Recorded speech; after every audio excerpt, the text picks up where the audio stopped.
Update 59 is near, and in this video I'll briefly introduce the new features as always.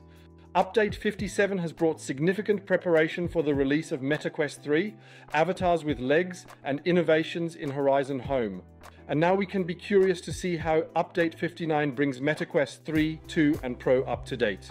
If you're interested in all the important info about MetaQuest 3, check out this info card.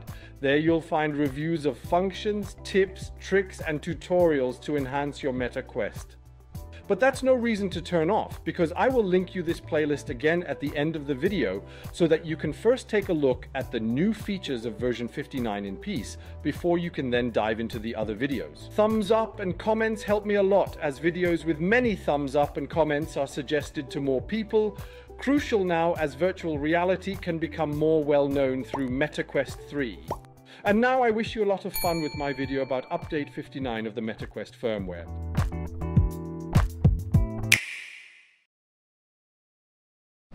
I would like to start by saying, don't be surprised if you haven't received the update yet. Meta is gradually rolling it out again in order to be able to make adjustments if any errors occur with certain headsets. If you are impatient and want to have the update immediately, I recommend activating the public test channel, or PTC for short. However, it is not currently available for Quest 3.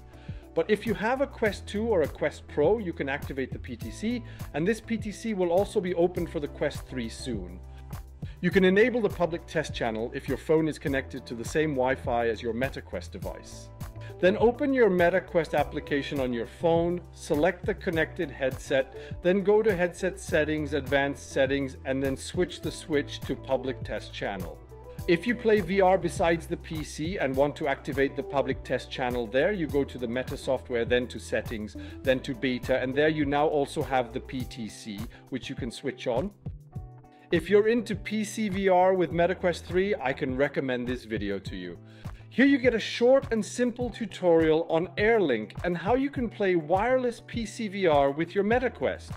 In the upcoming days, a video on Virtual Desktop, an alternative wireless version of PC VR, will also be published, with some technical details for you to be well informed. But remember, if you activate the PTC, you will get updates faster, but they may not be completely finished, may have some errors, or may still need to be optimized. The first change is a small extension of your social functions on the Quest. You are now able to send pictures, utilize avatar stickers, or add reactions to messages.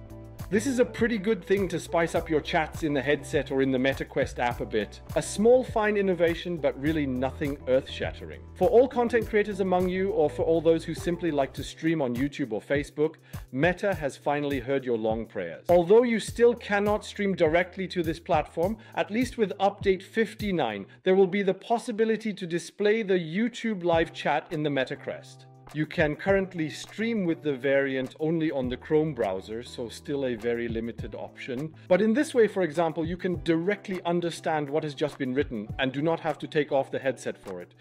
If you want to try out this function, it will not be made available to you directly with Update 59, but you have to sign up for a special early access phase.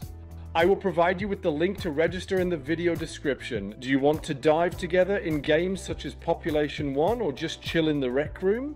The new Activities tab makes it easy to connect with each other. And if you want to quickly jump into group calls, the tab shows who is currently online.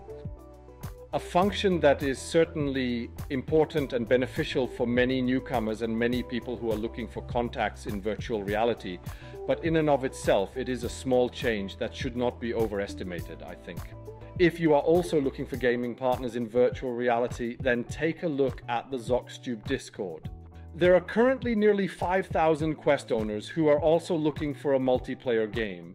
So take a look there, hang out in the voice chat, write in our support forum if you have any questions, or arrange multiplayer games. Those who actively use the MetaQuest 3 and also like to activate the mixed reality function will notice that the battery can sometimes run out pretty quickly. A battery strap is definitely mandatory. If you are interested, I introduced the original accessories from Meta to you in this video. Just take a quick look there if you're interested in any of these genuine accessories that are original to the product.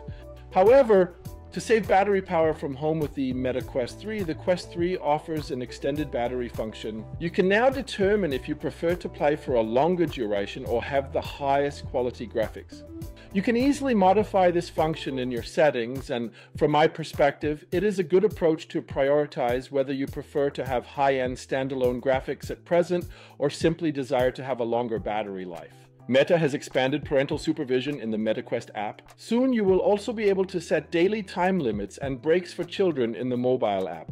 A nice extension, but it doesn't really blow anyone away. From my point of view, Update 59 is a solid update with minor improvements and rather important improvements and bug fixes under the hood. But, especially with the last update, the Update 57, really many new features were released for the release of the Quest 3, and it was actually to be expected that it will now be a bit quieter with this firmware version. But this may only be the calm before the storm, because in December a really big update is supposed to come with which you can customize your mixed reality home environment, for example, with trophies and start symbols. And these appear there every time you start your quest. Moreover, at the minimum, the API for upper body tracking will be made available to developers in the month of December. What Meta will bring out of Quest 3 in the future, we will have to wait and see. But one thing we know, Meta continues to develop the Quest headsets throughout their product cycle and adds meaningful and exciting features to them. And I believe we can also anticipate this in Quest 3. Incidentally, do not be astonished that following Update 57, Update 59 will be released. This is because Update 58 is a purely technical version that utilized Meta for internal purposes. How do you like the new features of Update 59? What is your favorite feature? Have you discovered any other updates that I didn't have on my list? Write it in the comments section. If interested in buying a MetaQuest, use the link in my video description for purchase. You don't pay a cent more, but support me here in the gaming room. On the right side, you will find all important information about MetaQuest 3, all important tips, tricks, and tutorials on how to get the most out of this headset. Video on left suggested by YouTube algorithm. Thank you for comments, thumbs up, and to Patreons. Grateful for support from YouTube algorithm and viewers.